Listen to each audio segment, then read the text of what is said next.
Oh man guys, what is going on today? D Creator here, back with another video. In this video we are going to pretty much fix all the dents and dings, pretty much body work for the 1998 Mach 1. What I'm gonna do is I'm gonna pinpoint all the dings and dents that I need to get to using this chalk, I guess is what it is. The only color I can find was pink, so we're just gonna use that. Also, I'm gonna be using the light on my phone, so I can kind of glaze across the body panel and see if I can find it. Now with the black hood, since it's unpainted, I won't be able to really find it. I would have to get a primer on there. The best way to find if you have a dent or a ding in your fender or something like that is just put your hand on it flat and just rub across it. Just rub across it smoothly. And I can already feel a spot right here. I guess somebody bumped into it or something like that. It's not bad, but it's still a little divot. Now it's kind of hard to see it, but you see where this black mark is? If you look at the reflection of the light, do you see how it kind of bows in like that? Yeah, that's the dent right there. See how it's just straight, and then once you get right here it start bowing in? That's the dent. So what we're gonna do is get a little pen, marker, whatever it is, and just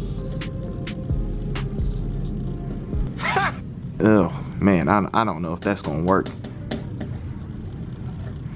Gotta find me something else. So I ended up finding me a dry erase marker, so there's the mark right there. There's also a couple little dings in here, and there, yeah. So I'm gonna go ahead and mark those as well. But yeah, I just go throughout the whole car, see what I can find, just makes little adjustments here and there. And I'm going to do that with the whole car.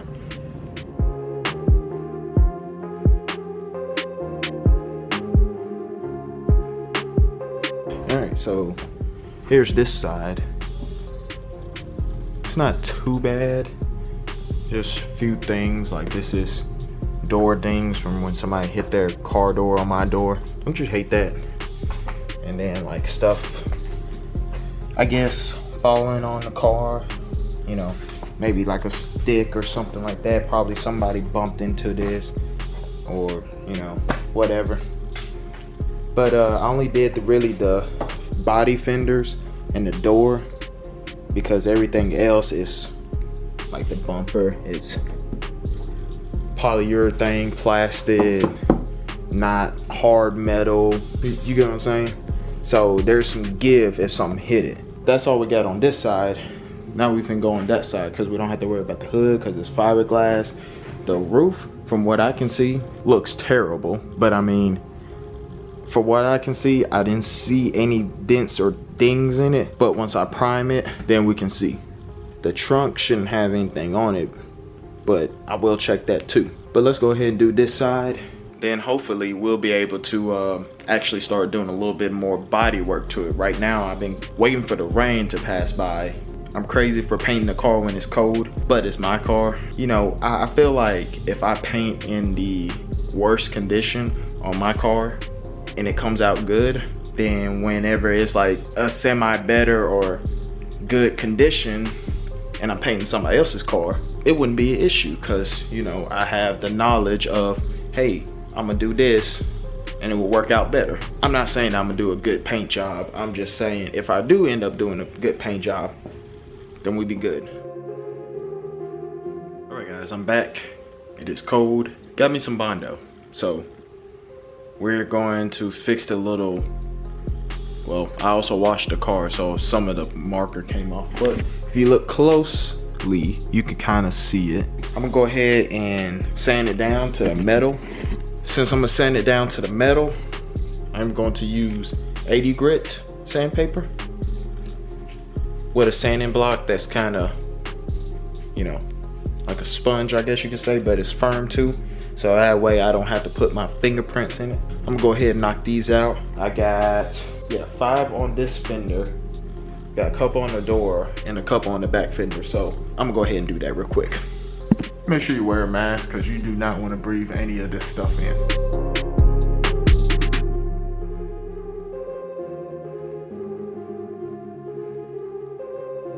All right, guys, so I'm just going to stop real quick just to show y'all this.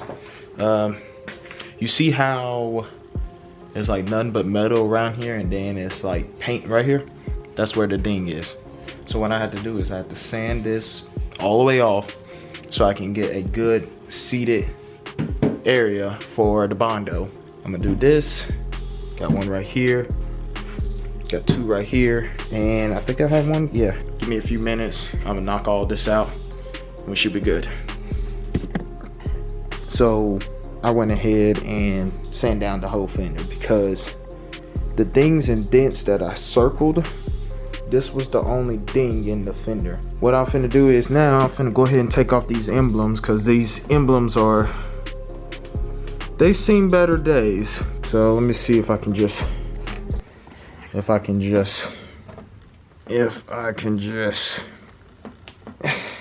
since it's been painted before, I don't think, there we go. Yeah, that's nasty. They put some emblem glue on here or something like that instead of using the 3M tape. But I'm gonna go ahead and give me some new emblems. Let me go ahead and get some aggressive. I'm gonna have to do the 80 grit over here to get that off. Oh, not really. Maybe I can just do maybe 100 grit or something like that. Just a little bit rougher grit to get that off.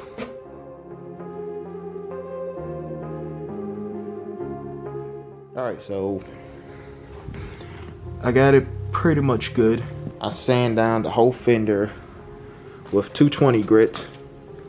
Since we going back white, we don't necessarily have to take off the base coat. Make sure you watch for body lines. I'm gonna keep working on it some more, get all that clear coat off of it, and then I'll show you guys how to work with the Bondo. So give me a few minutes.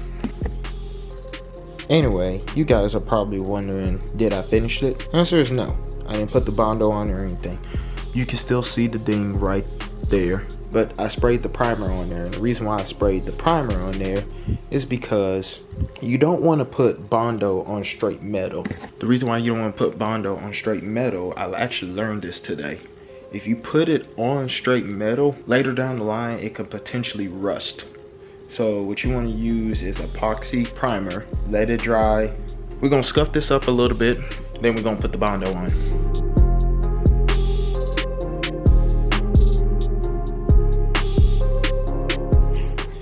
All right, so I wiped it down pretty good with a cloth. Just make sure it was lint free and clean.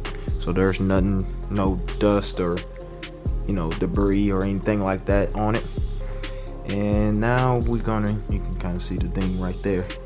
Now we're going to mix up the Bondo, and I'll show you how to mix up the Bondo real quick. All right, guys, go ahead and get your Bondo out and get you a mixer. This is a broken off extension that I had that I was using as like a punch, but I mean, I don't have a mixing tool, so we could just use this. Make sure you wear a mask because this stuff is strong. And just go ahead and roll it out. Mix this around, it's the hardener, little amount in there. And when you mix it, you lay it down, flip over, lay it down, flip over. Just keep on mixing it until it gets into a uniform color. And when you get it mixed around in this uniform color, you just pretty much do the same thing. Lay it on there. Make sure there's no air bubbles in it. Once you get it to the way you want it, let it dry and you can sand it off. Many hours later. All right, so I let it sit for about an hour or two, and it is hard to the touch. So now what we got to do is sand pretty much 90% of this off. I think I'm gonna sand it down with 100 grit just to kind of knock off the big stuff. And then once I start getting it down lower to the body of the car, then I'm gonna use the 220 grit, and then I'm gonna use the scuff pad. And also make sure you wear a mask of some sort, something to cover up your nose and your mouth, because you really do not want to breathe this stuff in. So put your mask on over your nose, pinch the little things on here, unless you have a respirator. If you have a respirator, make sure it's on your nose and your mouth, because you really don't want to breathe this stuff in.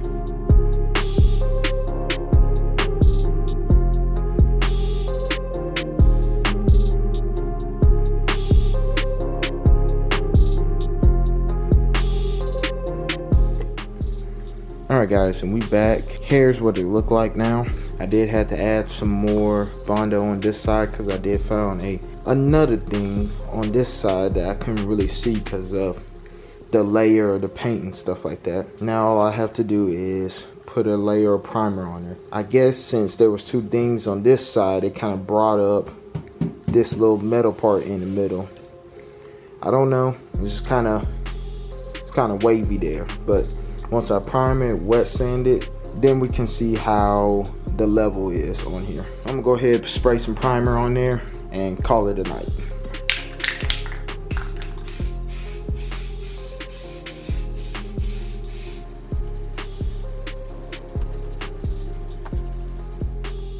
Alright guys, it's been a couple days later. I am back now. Pretty much I just got the emblems off, which you already seen that. Took off my spoiler. I also took off the sail panels and y'all know what this is. This little white thing right here. But yeah, I took that out. I had the push pins right here. Took that out, took off my spoiler.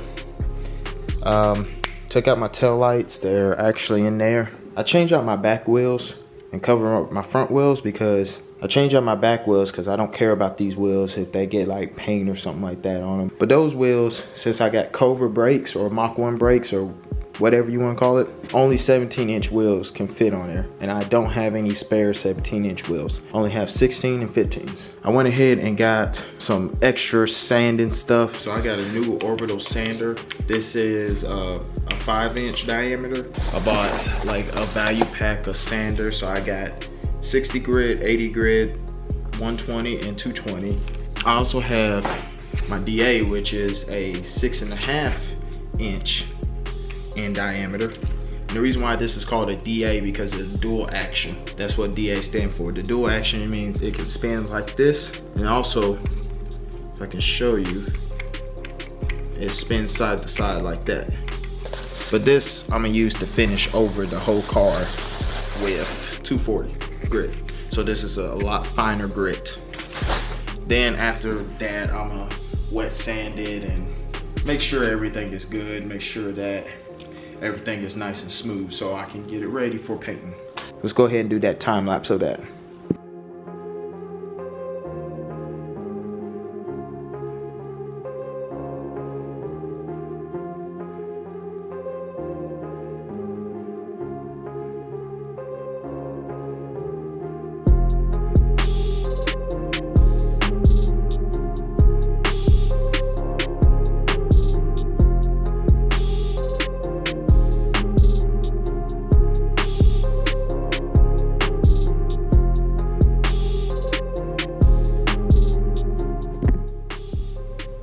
Alright guys, so this is a pretty common problem for well, pretty much any car with spoilers on it. Whenever you tighten it up, the holes starting to get a little, they sometimes pull up off of the trunk because you tighten it up too tight, or somebody over tighten it, or sometimes when you over tighten it, it can bend up and kind of get warped. What you want to do is just get a flat side of the hammer. Just get it couple little taps here and there. Just make sure it's flush. And then you want to get this side because the inside of it is going to be kind of bowed up. You just get it and just tap it right in the middle. And just tap it right in the middle. Then it should be fine. Alright guys, this is the present. I just wanted to go ahead and show you where the status is with the car right now. As you can see, I got the clear gloss on. It's almost finished. Hey Cookie. What? It's early in the morning. It looked like I'm about to go to school, but I'm actually about to go to work. So all right guys, I gotta go ahead and get ready for work, but make sure you subscribe so you can see how the turnout is going to be for the 1998 Mach 1. Make sure you watch my last video because we do have a giveaway going on, so go ahead and check out the video to figure out how to enter into that giveaway. But that's it. Starting to run late for work, so I'll see you guys in the next video. All right.